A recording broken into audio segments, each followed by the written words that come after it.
Raquel Holding, graduada em Arquitetura e Urbanismo pela USP, mestre em Arquitetura e Urbanismo pela Universidade de São Paulo, USP também, doutorado pela Graduate School of Arts and Science History Department da New York University.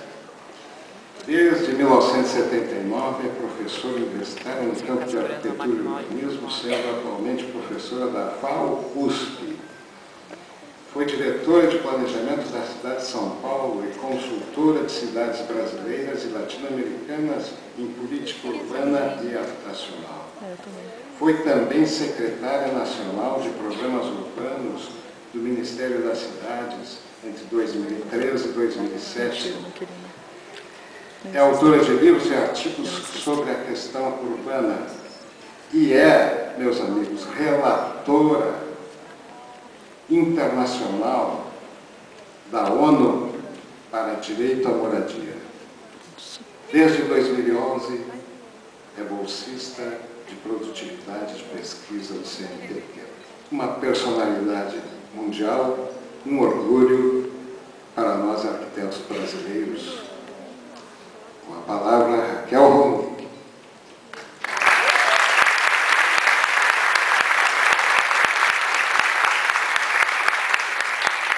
Não vai escrever, né? Não. Queria lá pra você estragado, ó. Não. Pode pegar.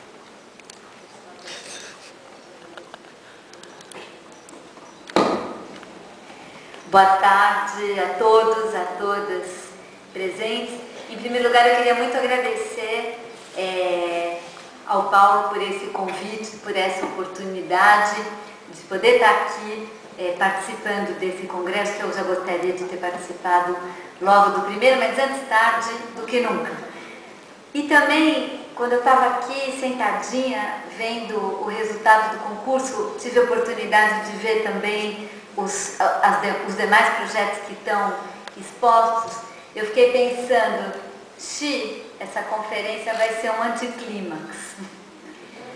Depois de projetos que recolocam o tema da utopia na habitação e na habitação social, venho eu aqui dar um panorama da situação do direito à moradia no mundo, um panorama nem um pouco alentador.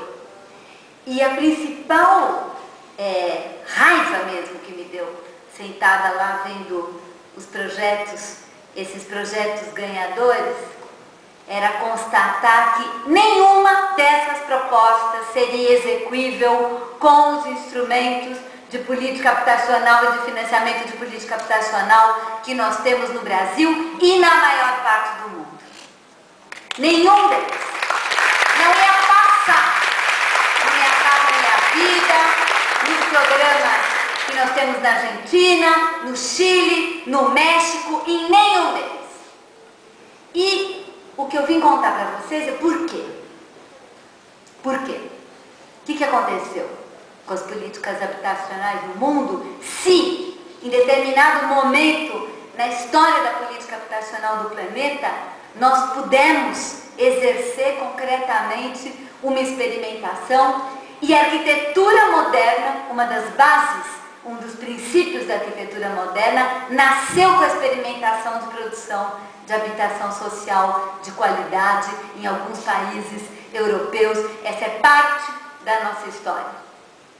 E por que hoje nós vamos ter que olhar para o que se produz de habitação social no mundo, eu não estou falando apenas no Brasil, olhar para isso e ficar absolutamente decepcionado, que aquilo não tem nada a ver com a utopia moderna, talvez já esteja completamente superada, mas também não tem nada a ver com aquilo que a gente considera o direito à moradia adequada, e esse é o princípio a partir do qual eu faço essa intervenção.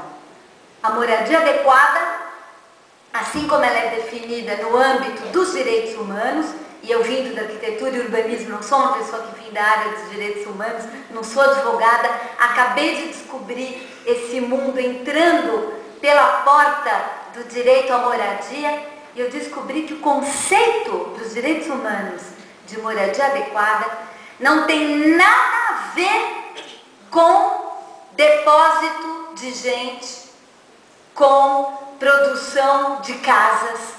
É muito mais que isso e vai muito além disso. O direito à moradia adequada para a legislação internacional para os direitos humanos é uma espécie, e esse que é o nome, é direito à moradia, não é direito de cada um ter uma casa, cada um ter um produto casa. Não, o direito à moradia é moradia adequada, é uma porta de entrada, uma espécie de portal para que os outros direitos humanos possam acontecer. O direito à educação, o direito à saúde, o direito ao meio ambiente saudável, o direito à expressão cultural, né? Ao direito à não discriminação, enfim, é isso que é a moradia adequada. Portanto, N questões como a sua localização, a sua inserção urbana, como os vínculos que ela estabelece com os grupos e a comunidade, são parte integrante e fundamental desse conceito. Entretanto, nós vivemos nos últimos 20 ou 30 anos, depende da experiência específica do país, em cada país, uma espécie de transformação radical de paradigma no campo das políticas urbanas e habitacionais, ou das agendas das políticas urbanas e habitacionais, que se espalharam pelo mundo através da força da globalização e do neoliberalismo. Qual é essa mudança? Qual é essa transformação de paradigma?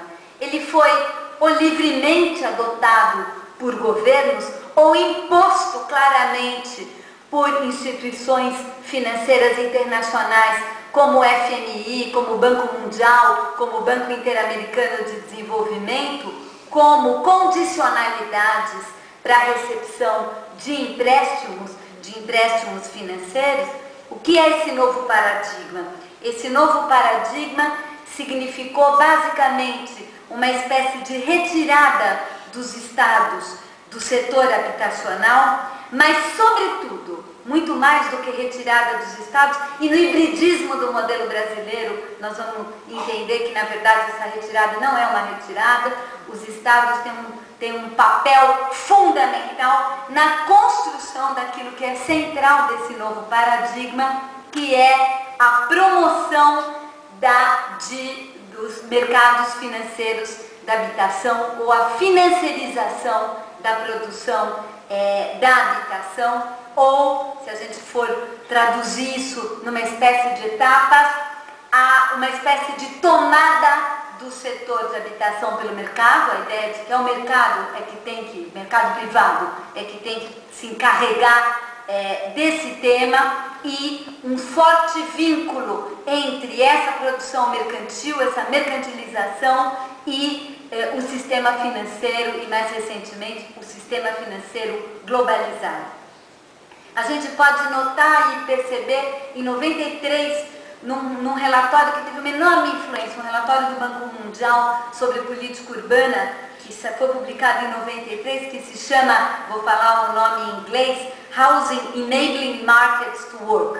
Habitação, sustentar ou permitir que os mercados privados atuem. Isso é uma espécie de síntese do que são essas novas políticas de habitação.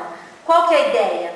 A ideia é que a missão fundamental do Estado dentro do campo habitacional é permitir que o mercado produza habitação para todos. E para fazer isso, uma série de medidas foram sendo adotadas.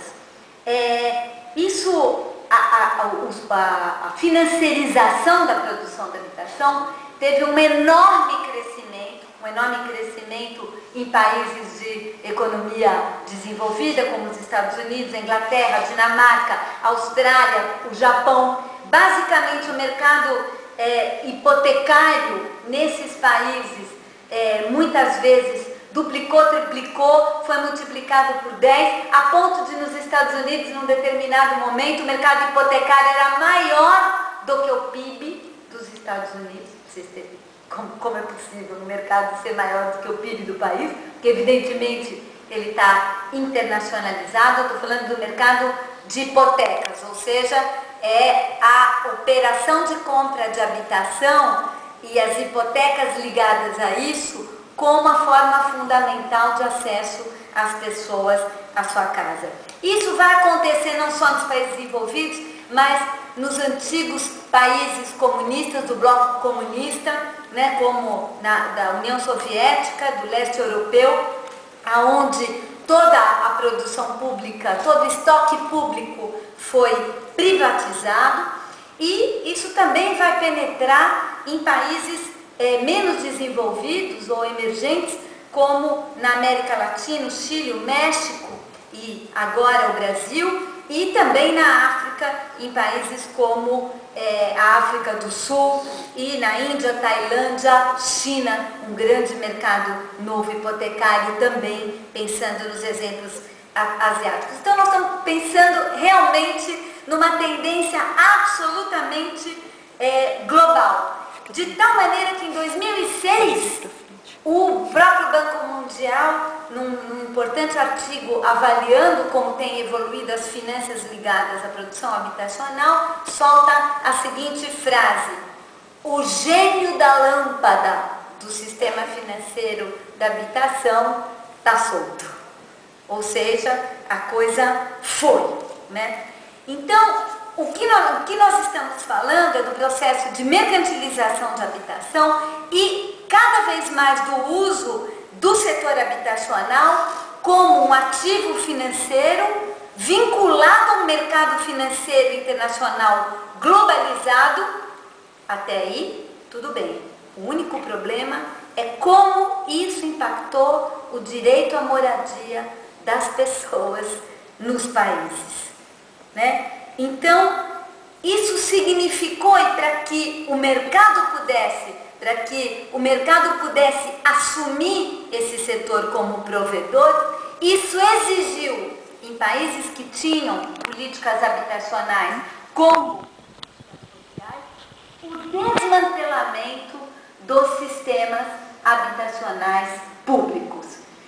Como aconteceu em outros setores, como previdência, como educação, dependendo de cada país, o processo foi realmente um processo basicamente de desmontar os sistemas públicos, desmontar os sistemas de provisão como Estado, deslocar o setor da habitação da área de políticas sociais para um setor puramente mercantil e financeiro.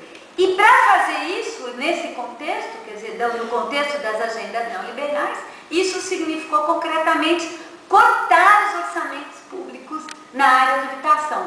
O efeito disso, por exemplo, em países europeus que tinham um estoque grande de habitação social, ou mesmo nos Estados Unidos, que também tinham um estoque grande de habitação social pública alugada de forma subsidiada para quem não tinha acesso à moradia e que mantinha esse estoque público com recursos públicos, foi a desfinanciação desse estoque, ou seja, o corte dos investimentos nesses conjuntos e a consequente degradação física desses lugares, o abandono, a deterioração desses conjuntos públicos, que imediatamente também acabou se transformando numa estigmatização desse lugar, porque esses lugares deteriorados, dilapidados, também começam a ser identificados e estigmatizados como lugar de pobre,